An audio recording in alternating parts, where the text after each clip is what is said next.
The Yeoman Tale by Amy, Sophia, and Emily. Character in the general prologue. The yeoman was the only servant to the knight. He had short brown hair and brown skin. He wore a green coat and hood, and he also wore a Christopher, which is a silver brooch in the shape of Saint Christopher, who is the forester's guardian saint, and was also told to give good luck.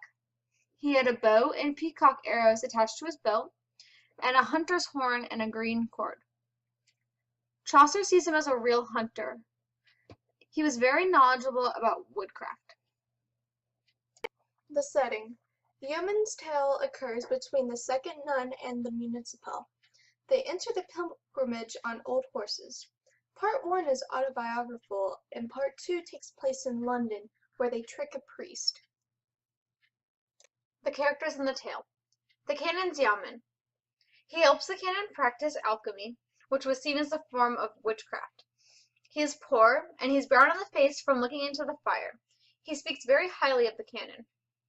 The canon, who practices alchemy, and is very clever, humble, and he's a con artist. The priest is very kind, very well dressed, and wealthy. He is very gullible and naive. The yeoman's tale is split between two parts. The first part is the yeoman telling of his autobiography. He used to work for a canon who was also an alchemist. They used to practice alchemy together, and they would trick people into thinking they were doing magic in exchange for money. The yeoman goes on to say how he hates the canon and how the canon caused him to lose all his money. He tells how he is a trickster and a horrible man, and he regrets ever having anything to do with him. The second part, he begins by telling a story of a canon, who is a trickster and has tricked many men.